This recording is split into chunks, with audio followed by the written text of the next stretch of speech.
Good morning class. हम लोग सी set की सीरीज को कंटिन्यू कर रहे हैं। हमने पिछली वीडियोज में 40 तक क्वेश्चन डिस्कस कर दिए थे। आज हम लोग 41 से 50 क्वेश्चन तक देखेंगे। जैसे देखिए, इसमें पहला क्वेश्चन है, एक 2 अंकीय संख्या को उत्क्रमित किया गया है। उन दो संख्याओं में से बड़ी संख्या को छोटी संख्या से विभाजित किया गया, बृहत्तम संभव शेषफल क्या होगा। ठीक है, देखिए इसमें सभी जो रिमाइंडर्स दिए गए हैं वो अगर हम देखते हैं तो 9 दिया गया है, 27 दिया गया है और 36 दिया गया है, 45 दिया गया है। मैं कुछ एग्जांपल्स देता हूं आपको। जैसे अगर हम डिजिट्स के बीच में 1 का डिफरेंस देखें, जैसे सपोज करें कि मैंने डिजिट माना है 12, तो इससे अगर हम डिफरेंस कर दे, मतलब इसका रिवर्स कर देते हैं तो 21 आएगा। और 21 से अगर हम 12 को माइनस करते हैं तो आपको पता है रिमाइंडर 1 मिलेगा। यहाँ क्या देखने हैं कि अगर डिजिट में 1 का डिफरेंस आता है तो रिमाइंडर 9 आता है, और 2 का आएगा तो 18 आएगा। जैसे अब देखिएगा, हमने ले लिया नंबर 24, इसका अगर रिवर्स करते हैं तो 42 आएगा, और 42 में से अगर हम 24 माइनस करते हैं तो हमें 18 मिलेगा। मीन्स 2 का कहीं पर भी अगर हम डिफरेंस रखते हैं डिजिट्स में तो हमें 18 मिलता है। इस तरीके से अगर हम देखते हैं तो हमें पता, अगर डिजिट में हम 5 का डिफरेंस करेंगे तो 45 मिल जाएगा। जैसे अगर सपोज करिए कि मैंने ले लिया होता 49 डिजिट और इसका डिफरेंस ले लिया होता 94, ठीक। और 94 अगर हम यहाँ से देखते हैं तो इसमें डिवाइड करेंगे तो हमें 45 मिल जाएगा। यहाँ पर डिफरेंस कितना है, 5 है, ठीक। यहाँ पर है 5। तो देखिए हमने उत्क्रमित किया गया तो उन दो संख्याओं में बड़ी संख्या को छोटी संख्या से विभाजित किया जाए तो बृहत्तम संभव शेषफल कितना आ जाएगा, 45 आ जाएगा, ठीक। तो ये 9 के लिए रूल होता है कि अगर डिजिट्स में 1 का डिफरेंस है तो रिवर्स करने पर अगर उस नंबर से हम उसे डिवाइड करते हैं तो हमें रिमाइंडर कितना मिलता है, 1 मिलता है, मतलब 9 मिलता है अगर 1 का डिफरेंस है। और डिफरेंस ऐसे आप समझ लीजिए कि अगर डिफरेंस डिजिट्स में 1 का है तो रिमाइंडर 9 होगा, 2 का है तो रिमाइंडर 18 होगा, और 3 का है तो रिमाइंडर 27 होगा, और अगर हम कहते हैं कि 4 का है तो रिमाइंडर जो होगा वो 36 होगा, और 5 का है तो 45 हो जाएगा, ठीक। तो हमसे ये पूछ रहा है कि बड़ी संख्या और छोटी संख्या में विभाजित किया गया है तो बृहत्तम संभव शेषफल क्या है, तो रिमाइंडर 45 मैक्सिमम जो है पॉसिबल है, ठीक। पहला क्वेश्चन ये हो जाएगा। इसे अब दूसरी तरीके से भी कर सकते हैं कि उन दो संख्याओं में अगर रिलेट करें तो x के टर्म में भी, लेकिन यही सबसे इजी मेथड पड़ता है। दूसरा देखिए, कुछ 2 अंकी संख्याएं हैं, इन संख्याओं और इनके अंकों को उलट देने पर बनने वाली संख्याओं का अंतर सदैव 27 रहता है। इसमें अधिकतम कितनी संख्या, आपको बताया अगर अंतर 27 है तो 2 अंकी संख्याएं। अब जैसे अगर हम इसे मान भी लें, इस तरीके से कहते हैं कि 10x + y है पहला नंबर, दूसरा नंबर अगर डिजिट पलट देंगे तो 10y + x हो जाएगा। इनका डिफरेंस कर दें तो हम कहेंगे कि 10x + y माइनस का 10y प्लस का माइनस का x आ जाएगा यहाँ पर, इक्वल टू 27। और यह अगर कैलकुलेट करते हैं तो आप कहोगे कि 9x - 9y इक्वल टू 27 आ जाएगा। अब इसे अगर हम सॉल्व करते हैं, आगे कैलकुलेट करते हैं, 9 कॉमन ले लें हम इसमें से, तो आप कहोगे कि x - y equal to 9 divide, इससे डिवाइड कर देंगे तो यहाँ 3 आ जाएगा। यानी कि इनकी डिजिट में डिफरेंस 3 का रहना चाहिए। तो 3 की डिजिट डिफरेंस वाले नंबर लेते हैं। जैसे 14 हमने ले लिया पहला नंबर, इसका रिवर्स करेंगे तो 41 आ जाएगा, ठीक। इसी तरीके से अगर हम देखें और किस में डिफरेंस हो जाए, एक 2 और 5 में 3 का डिफरेंस आ सकता है, क्योंकि डिजिट का सम डिफरेंस 3 होना चाहिए। 3 और 6 हो सकता है, ठीक। यहाँ पर भी 3 का डिफरेंस है, 4 और 7 में भी आ जाएगा ये डिफरेंस। तो और अगर हम देखें तो फिर 5 से अगर लेते हैं तो डिजिट उसका मतलब डिफरेंस अगर 5 और 8 ले लेंगे हम, डिफरेंस आ जाएगा। 6 और 9 हम ले सकते हैं, डिफरेंस 3 आ जाएगा, ठीक। हमें एक ही केस मिल रहा है और उससे डिफरेंस हमारा कितना आ जा रहा है, ये आ रहा है। और कुछ 7 और 10 हम ले नहीं सकते, तो इतने नंबर्स हैं। वो पूछ रहा है कि देखिए क्वेश्चन में कह रहा है कि कुछ 2 अंकी संख्याएं, इन संख्याओं को इनके अंकों को उलट देने पर बनने वाली संख्याओं का अंतर सदैव 27, डिफरेंस 27। अब इन नंबर्स का अगर रिवर्स करें तो डिफरेंस 27 होना चाहिए। तो ऐसी कितनी अधिकतम संख्या, कोई भी रिवर्स कर लीजिए। जैसे अगर हम 14 की बात करें तो इसका रिवर्स जो होगा वो 41 होगा, और 41 में से अगर हम यहाँ पर इधर समझाते हैं, ध्यान से समझिए। जैसे मैंने ये नंबर्स देखे, पहली बात तो नंबर देख लिए कितने हैं, 1 2 3 4 5 6 नंबर तक पॉसिबल है, ठीक। तो अगर हम इसमें डिफरेंस करते हैं तो सब में 40 मतलब 27 ही मिलेगा। जैसे 41 माइनस 14 करें तो यहाँ पर, तो यहाँ देखिए 11 आएगा, 11 में से जाएगा तो 7, यहाँ पर 3 बचेगा, मिस 1 जाएगा तो 2, 27। यहाँ देखिए 52 माइनस 25 भी 27 आ जाएगा। किसी का भी ले लें, अगर हम 69 है तो 96 रिवर्स करेंगे तो उसमें 69 माइनस कर दें, तो यहाँ पर भी 27 आ जाएगा। सभी नंबर्स में जो आएगा वो डिफरेंस 27 ही आएगा। इसमें पूछ रहा कितने नंबर इससे पॉसिबल हैं, तो 3 नहीं, 4 नहीं, 5 नहीं, 5 से तो उपयुक्त में से कोई नहीं आंसर इसका सही करेंगे। ठीक, अब अगला देखिए, कह रहा कुछ 3 अंक की संख्याओं की निम्नलिखित विशेषताएं हैं, सभी 3 अंक भिन्न भिन्न। फिर कह रहा संख्या 7 से विभाजित होती है, संख्या के अंकों को उलट देने से बनने वाली संख्या भी 7 से विभाजित है। अगर आप ऐसे करोगे तो 7 से विभाजित होती है। ऐसी 3 अंकीय संख्याएं, देखिए इस तरीके के क्वेश्चन अगर मिले एग्जाम में तो छोड़ना ही ज़्यादा इजी होता है। ठीक, मतलब ज़्यादा सही रहता है, क्योंकि इसे विजुलाइज करना पड़ेगा कंप्लीटली आपको। ठीक, जिसे अगर हम ऐसे देखें कोई भी पहली कंडीशन कहें तो नंबर्स क्या क्या नहीं हो सकते, मतलब भिन्न भिन्न, जैसे 1 2 3 ले लें, लेकिन क्या ये 7 से डिवाइड है, ये 7 से डिवाइड नहीं है। तो ऐसा नंबर आपको विजुलाइज करना है कि जो 7 से डिवाइड हो, और फिर उतना ही नहीं कि उसका रिवर्स भी डिवाइड हो। तो ऐसे नंबर आप देखेंगे तो कैसे, जैसे 1681 है, उसका रिवर्स करोगे तो 261 मिलेगा, ये दोनों नंबर 6 से डिवाइड है। उसी तरीके से 259 भी ऐसा नंबर है, इसका रिवर्स करोगे तो 952 मिलेगा, ये भी रिवर्स। तो इस तरीके के 4 नंबर हैं। तो ये पूरे आपको 1003 डिजिट, मतलब 100 से लेकर 999 या 999 तक, हम कहें कि 100 से लेकर 999 तक, इसे आपको विजुलाइज करके या चेक करना पड़ेगा, तभी पॉसिबल है कि 7 के डिफरेंट डिजिट हों। जैसे अब इसे 112 डिवाइड है 7 से, लेकिन ये पॉसिबल ले नहीं सकते क्योंकि इसमें सभी अंक भिन्न नहीं है, 1 1 रिपीट हो गए। तो इस तरीके से होता है, तो इसका आंसर जो होगा वो 4 हो जाएगा। ठीक, कह रहे 99 तथा 1000 के बीच ऐसी कितनी संख्या है जिनमें अंक 8 इकाई स्थान पर हो। देखिए इस तरीके के क्वेश्चन हम बताते हैं, 3 डिजिट नंबर हो जाएंगे अगर हम वही करें तो इस तरीके से कर लिया करें। अब ये देखा करिए कि कहाँ पर कितने पॉसिबल नंबर्स हैं। जैसे यहाँ पर अगर पहली पोजीशन हम कहें सैकड़े के स्थान पर, तो हम कितने ले सकते हैं। अंक हमारे पास होते हैं 0 1 2 3 4 5 6 7 8 और 9। ऐसे हम देखें तो डिजिट हमारे पास 10 हैं, लेकिन क्या यहाँ हम 0 पुट कर सकते हैं, 0 नहीं। तो यहाँ पॉसिबल नंबर हम 9 पुट कर सकते हैं। यहाँ पर फिक्स है क्योंकि इकाई के स्थान पर 8 ही होना चाहिए, तो यहाँ पर फिक्स है तो यहाँ पर 1 ही पुट करेंगे। लेकिन बीच में हम अंकों में से कोई भी नंबर पुट कर सकते हैं, मतलब 1 डिजिट हम केवल 8 पुट कर सकते हैं। तो 10 नंबर पॉसिबल हैं, इनकी मल्टीप्लाई कर दिया करिए, यहाँ से पॉसिबल नंबर्स निकल जाते हैं, तो 90 हमारा आंसर हो जाएगा। ठीक,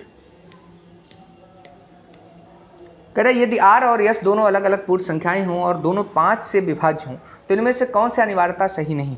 तो अगर 5 से डिविजिबल नंबर हम लेट कर लें, तो हमने मान लिया कि r की वैल्यू जो है वो 5 हम ले लेते हैं और s की वैल्यू जो है वो 10 ले लेते हैं। पहला कह रहा r माइनस s 5 से विभाजित होगा, या मान लेते हैं ये 15 ले लेते हैं, या थोड़ा बड़ा मान लेते हैं r को 15 10, ठीक है। तो ये हम देखते हैं, अगर इस केसेस में हम देखें तो r माइनस एस का डिफरेंस 5 आ जाएगा और ये सही हो जाएगा हमारा। r प्लस एस 10 से विभाज्य होगा, तो ये नहीं, क्योंकि r प्लस एस करेंगे तो यहाँ 25 आएगा, 25 10 से विभाजित नहीं है, तो ये नहीं विभाजित हो रहा। r इंटू एस 25 से विभाजित होगा, 150 आएगा, इसकी मल्टीप्लाई करेंगे, 25 से डिवाइड करेंगे, डिवाइड हो जाएगा। r स्क्वायर एस स्क्वायर हम देख लेते हैं, यहाँ 225 आ जाएगा और यहाँ पर 100 आ जाएगा, तो इन्हें हम ऐड करेंगे तो हमें मिल जाएगा 325, और जिसका भी यूनिट डिजिट 5 होता है वो 5 से डिवाइड होता है, तो ये भी डिवाइड हो जाएगा। वो कह रहा है कौन सा अनिवार्यता सही नहीं है, तो ये अनिवार्यता सही नहीं होगा, तो ऑप्शन बी इसका आंसर हो जाएगा। ठीक, आगे कह रहा है कि 3 अभाज्य संख्याओं का योग 100 है, यदि उनमें से एक संख्या दूसरे से 24 अधिक हो तो उनमें से दूसरी संख्या क्या होगी। देखिए कभी भी 3 अभाज्य संख्याओं का योग अगर कोई सम संख्या हो तो उसमें एक संख्या फिक्स हो जाती है कि 2 होगी, एक प्राइम नंबर हमेशा फिक्स होता है कि 2 होगी। फिर कह रहा है उनमें से एक संख्या दूसरे से 24 अधिक है, अगर हमने दूसरी x मान ली होती तो तीसरी हमारी हो जाएगी x प्लस 24, और इक्वल टू में कितना आ जाएगा, 100 आ जाएगा। इसे हम सॉल्व कर लेते हैं, इससे आंसर हमारा निकल जाएगा। x अगर हम ऐड करते हैं तो हम कहेंगे कि 2x हो जाएगा प्लस 26 इक्वल टू 100। ठीक, तो 2x इक्वल टू 26 अगर माइनस करेंगे तो 74 आ जाएगा, 2 से सिंप्लीफाई करेंगे तो 37 आ जाएगा, तो x की वैल्यू जो होगी वो 37 आ जाएगी। तो कौन कौन से प्राइम नंबर है, x की वैल्यू आ गई 37। अब x प्लस 24 था तो हम कह देंगे कि 37 प्लस 24, इसे ऐड करेंगे तो हमें मिल जाएगा 61। तो हमारे पास जो नंबर्स हैं 37 है, 61 है, मीन्स 2 है, 37 है और 61 है। अब हमसे क्या पूछा जा रहा है, पूछ रहे हैं कि तो उनमें से दूसरी संख्या कौन सी है, तो दूसरी 37 आ जाएगी, दूसरी कौन सी आ जाएगी 37। ठीक, तो यहाँ आंसर जो है वो 37 है नहीं।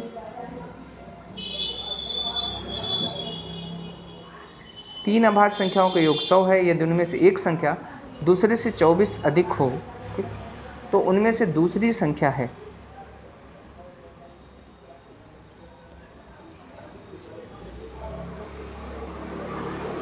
तो फिर इसका आंसर वो सही करेंगे 61। ठीक। अच्छा दूसरी पूछ रहा है, पहली नहीं।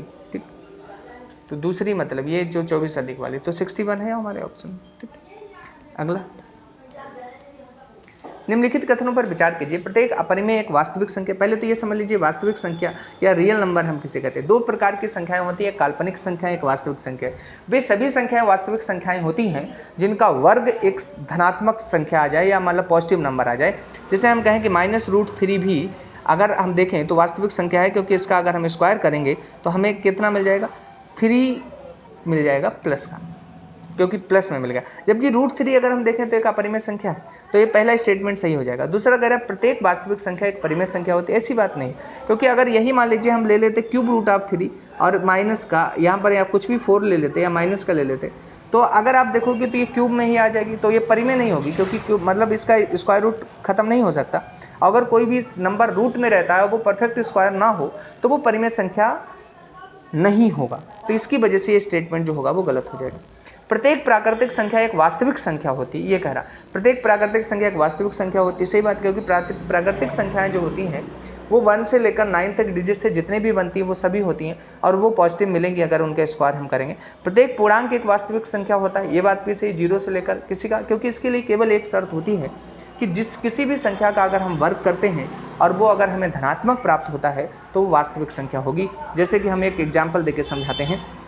अगर आपको ये चेक करना हो कि अगर हम कहेंगे बताइए कि -√3 कैसा नंबर है, और फिर हम कहें कि रूट में -3 कैसा नंबर है, तो इसका स्क्वायर करोगे तो आपको प्लस का 3 मिलेगा, इसका स्क्वायर करोगे तो आपको रूट तो फिनिश हो जाएगा लेकिन माइनस का 3 मिलेगा। ठीक, कैसे, क्योंकि आपको पता है कि इसे आप ऐसे भी लिख सकते हो √3 इंटू माइनस 1 में रूट का, अगर हम इसका स्क्वायर कर देते हैं तो रूट तो ये फिनिश करेगा यहाँ 3, यहाँ इंटू माइनस का बनाएगा और इसे कैलकुलेट करके माइनस का 3। तो ये नंबर जो है वो इमेजिनरी नंबर है, मीन्स काल्पनिक संख्या है, और ये जो संख्या होगी वो आपकी रियल नंबर हो जाएगी। क्योंकि रियल नंबर की परिभाषा ये होती है कि जिसमें किसी भी संख्या का अगर हम वर्ग करते हैं तो वो एक परफेक्ट स्क्वायर नंबर एक पॉजिटिव नंबर मिलता है, एक धनात्मक संख्या मिलती है। अधोलिखित भिन्नों में आरोही क्रम, आरोही मतलब असेंडिंग ऑर्डर होता है। असेंडिंग ऑर्डर का मीन ये होता है कि छोटे से बड़ा। अब छोटे से बड़े की अगर हम बात करें तो ये बड़ी सिंपल तरीके से इसे अरेंज किया करिए कि इसमें ये इससे डिवाइड कर लिया करिए 2 डिजिट तक। जैसे 8 से अगर हम भाग दें तो हमें पता 3 टाइम्स चला जाएगा, पहला 8 × 24 होता है। अगर हम देखें 6 बचेगा तो कितनी बार जाएगा, 8 × 7 = 56 होता है, तो 2 डिजिट तक। 5 से करेंगे तो हमें पता है पॉइंट का 6 आ जाएगा। 3 से यहाँ पर करेंगे तो पॉइंट का 6 मतलब 6 7 हम लिख सकते हैं, इसे 6 आ जाएगा। 2 से अगर करेंगे तो पॉइंट का 5 आ जाएगा। तो सबसे छोटा अगर हम देखें तो ये पॉइंट मतलब कितना 3/8 है पहला। फिर कौन सा आ जाएगा, ये 1/2 आ जाएगा। फिर अगर आप देखोगे तो कौन सा आपको मिल जाएगा, अगर यहाँ पर ये 6 कंप्लीट डिवाइड है तो 60 है, तो इसके मीन्स 3/5 आ जाएगा। फिर आप देखेंगे सबसे बड़ा कौन सा आ जाएगा, तो 2/3 आ जाएगा। इस तरीके का ऑप्शन देखिए कौन सा है, 3 पहले बार 3/8 से शुरू होना चाहिए, तो ये ऑप्शन दोनों कैंसिल हो जाएंगे। 3/8, 1/2, 3/5, 2/3 ये पहले ऑप्शन में सही है, तो इसलिए ये ऑप्शन इसका सही है। आगे कह रहा है निम्नलिखित में से विषम संख्या, जो भी संख्या का इकाई अंक 2 से विभाजित ना हो या जो संख्या पूर्णतः 2 से विभाजित नहीं होती है वो सभी संख्याएं विषम संख्याएं होती है। तो हमें पता है ये भी 2 से डिवाइड है, ये भी 2 से डिवाइडेड है, ये भी 2 से डिवाइडेड है, ये नहीं डिवाइडेड है, तो ये विषम हो जाएगी। ठीक, कह रहे यदि n को 7 से विभाजित किया जाए तो शेषफल 4 आता है। यदि 3n + 1 को 7 से विभाजित किया जाए तो शेषफल क्या होगा। अब देखिए हमें पता होता है कि अगर हम देखें तो भाज्य बराबर होता है भाजक गुणे भागफल प्लस शेषफल। ठीक, ये होता है। तो या हम कहें कि dividend equal to divisor into quotient plus remainder होता है, ये होता है। ठीक, अब अगर ये होता है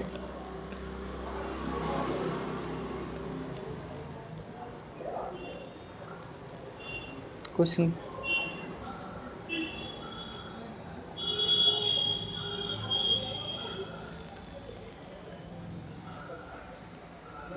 ये था क्वेश्चन सर, ये होता है। फिर देखते हैं तो इसमें अगर हम देखें तो ये कह रहा है यदि n को 7 से विभाजित किया जाए तो शेषफल 4 आता है। तो अगर हम यहाँ पर फार्मूला मैंने बताया था अभी क्या है आपको, अगर हम फिर ऐसे लिखें कि डिविडेंड इक्वल टू जो होगा वो divisor into quotient plus remainder आएगा।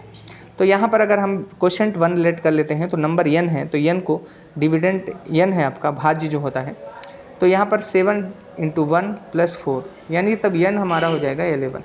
वही वैल्यू यहाँ पुट कर दें हम तो 3n प्लस 1 की वैल्यू कितनी हो जाएगी, देखिए 3n plus 1, 3 into 11 plus 1 means 34। अब 34 को अगर हम 7 से डिवाइड करते हैं, डिवाइडेड बाई 7, तो रिमाइंडर हमें मिलेगा 6, तो इसका आंसर हो जाएगा 6। ठीक, तो इसमें इतना ही 10 क्वेश्चन हो गए। अगली वीडियो में हम लोग 10 क्वेश्चन डिस्कस करेंगे। अगर किसी क्वेश्चन में आपको डाउट रह जाता है तो आप कमेंट बॉक्स में कमेंट करें, ठीक है, और हम आपको उसका फिर से सोल्यूशन बताएंगे और इनके हम कॉन्सेप्ट भी लेकर आएंगे। अभी हम केवल एक बार पूरी बुक का सोल्यूशन देते हैं तो जिससे आपको अपडेट हो जाए कि सच में यूपीएससी में किस तरीके के क्वेश्चंस पूछे जाते हैं। यूपीएससी के ये रियल क्वेश्चन है, पब्लिक सर्विस कमीशन के क्वेश्चन है। आप देखेंगे कि एसएससी और वनडे एग्जाम से इनका थोड़ा टेस्ट डिफर करता है क्योंकि डिफरेंट तरीके से के क्वेश्चंस इसमें होते हैं। ठीक है, तो आज के लिए इतना ही, थैंक यू।